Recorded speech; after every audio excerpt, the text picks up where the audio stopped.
right. Hello, we are here with Rima Viradia, one of the scholarship winners, and our new friend, Shelby Johns, another Michael J. Miller scholarship winner. Good morning and welcome to you both. Thank you for having us. Excellent, of course. So, Rima, can you talk to me a little bit about how your education led in a health technology direction and sort of where your passion connecting into this work comes from? Oh yeah, definitely.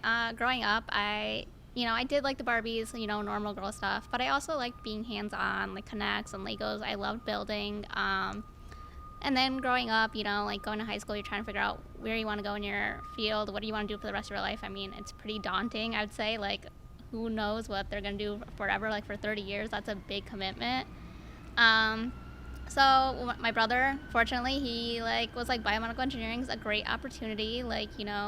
I originally wanted to be a pediatrician. I loved working with kids, and I got the hands-on with that field. But then I was like, in case anything happens, you'll always have engineering to fall back on.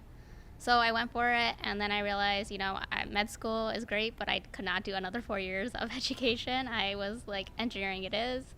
And then working in the engineering field, I love the hands-on aspect of it, and like mixed in what I was interested in math and science, and best part of all, you're always helping people.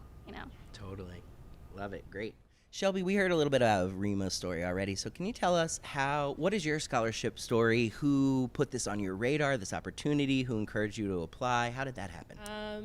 So I did the University of Connecticut master's program in clinical engineering, and Frank Painter is a big advocate for AAMI, and so he introduced us to the organization very early on and recommended all of the students in the program to join AAMI. And I think along the various emails I got, I stumbled across the scholarship and applied. And the rest was history. Excellent. Well, we're very happy to have you here.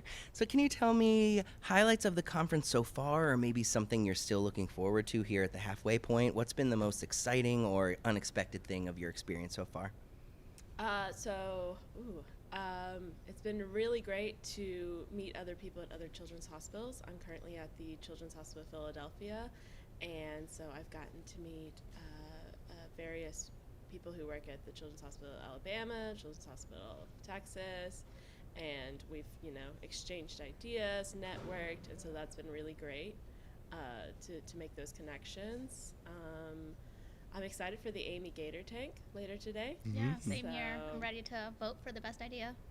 Excellent. And Rima, why do you think it's so important for associations like AAMI to support young professionals in their career development with programs like this scholarship program? Yeah, young professionals are the future. They are the ones who are going to be the upcoming change makers of the field. So it's always a great idea to invest in the young professionals. Yes. Love it. Well, so since we have the both of you here, let's punt to you also. Rima and Shelby, what has it been like to be able to come together to this experience and both be scholarship winners coming out of the same program and really already having this bond on your journey? So I have a twin, so I've experienced a lot of things with my twin. So it's nice to have Shelby, and I'm sharing this moment with her, and always having a support buddy. We're both rooting for each other. Yeah. So I love that. It's like even though my twin is not in the same field as me, I still have a partner in the field I'm in. I love that. Meeting someone this early on in your career. Yeah. And, we've got the future ahead of us. Yeah, that's true. Yeah. We both started in 2019 in the master's program, and then COVID hit. And so this is actually the first time Rima and I got to see each other since 2019. Yeah, so it's been 2 years in the making. Yeah, 2 years of just online, virtual phone calls, team chats. Yeah. So it's been great to be back in person. We've seen a few other people from our master's program that we haven't gotten to see in the last 2 years. And meet past graduates of the program as well, so it's nice to meet them as well and see where they're up to. That is very cool, very cool.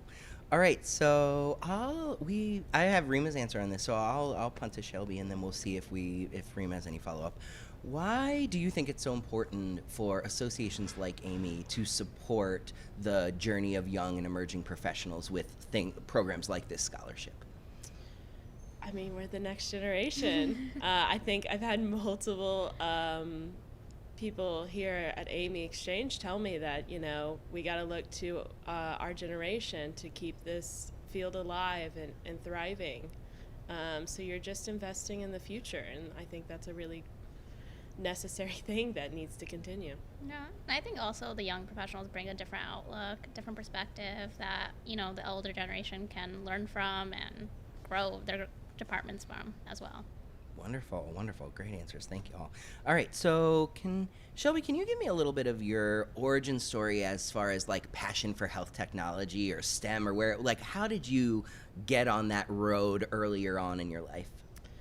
Ooh, yeah. I knew I wanted to do biomedical engineering since I was 16. I had a cousin who handed me a newspaper article about the University of Arkansas's biomedical engineering department, and from that moment on, I was like, I want to do this. It was something that kind of combined my passions of math and science and biology, so I stuck with it, and then I did my biomedical engineering degree at the University of Arkansas and wanted to go into grad school. I don't think I was ready for industry just yet. And I stumbled across the University of Connecticut master's program and applied, interviewed, and I ended up at Geisinger ISS Solutions out in central Pennsylvania for my 2 years of the internship as part of the master's program, and then started at Children's Hospital of Philadelphia last year. And every day I fall more in love with the field, and especially working at a children's hospital brings a special level of passion to your work every day.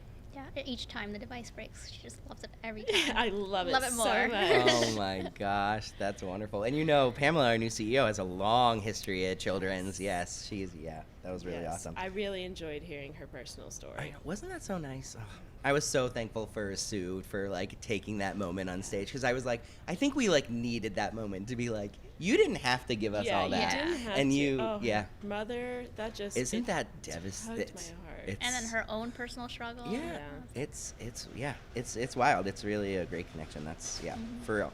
Okay, great. So last question, I'd love to hear from both of you. Do you have any sense at this moment of where, like, what sector, where you see your career going within the broader field? And is anything you've like heard about here or influenced that at all, or given you a sense of like where a future might be, or any of that sort of like where are you going? The next 5 years kind of question. Sure, yeah, that sort of general idea, or like what is your part, Shelby, in making the future of this industry? It's actually been a very enlightening weekend for me. I've had a few people who've reached out to me of making major career steps in my journey, and I never thought, you know, I'm just a year out of my master's degree, and never thought I'd be already looking into like manager roles in the next 5 years, but now it's suddenly something I'm contemplating, and being here and seeing everyone who's involved in AAMI makes me want to get really involved in the various committees that they have, and just get involved in the professional societies within our field. Yeah, I did witness these opportunities. I mean, she is incredible. I've gotten called an extrovert quite a bit at this conference, and I know it, but like everyone's like, yeah, you've got something, and no one else has it. So yeah, you bring that energy. I bring a lot of energy. Yeah, and you kind of need it. So that's where I see is hopefully moving up my career ladder. Yes. Don't know what that looks like yet. Wonderful. That's okay. That's okay. That's wonderful. And that's great. And I think the two of you have excellent complementary energy, and I think that you should get to work on your Long Island AAMI Exchange program presentation. You all should do. You should Long do Island. You mean Long Beach? Yeah, Long that. Beach. It's conference brain. Oh, it's bad. It's bad. I'm not going to be able to speak English really soon, so I can't even Go to the believe we got through that Hamptons whole real thing. quick. Yeah. No. California is better. Yeah. Yes. In Long Beach, wouldn't it be awesome if the two of you presented together? I'm just putting a little bug in Little here. sprinkle. Yeah, a little sprinkle. That'd be interesting. Yeah, very much. All right. Yeah, well, I mean, another thing I can talk about is I definitely talked to quite a few people in the South, since I'm originally from Arkansas, about the need for clinical engineers in the South, and the Yukon program's great for the North, and a lot of those people want to stay in the North. So there's an opportunity, I think, for a university out there to create a similar program if they're up to the task. Yeah, I love that. Well, and so many programs like Danielle, our VP of HCM, tracks them, and we are seeing 10 times as many programs closing as opening. Like, Exactly. yeah, those programs are closing everywhere, and it's super wild, especially when, if you look at the statistics, there's such a huge need for the clinical engineers and BMETs. Like, they're all boomers. They're all about to retire, and like The retention rate at hospitals is so high, or so low, and the turnover rate's high. Yeah. Because there's everyone is just trying to pull at what little is in the career field right now. yeah, totally true. Well, thank you so much, Thank ladies. you. I Thank really you for having appreciate us. it. Yeah, no, for me. Yes.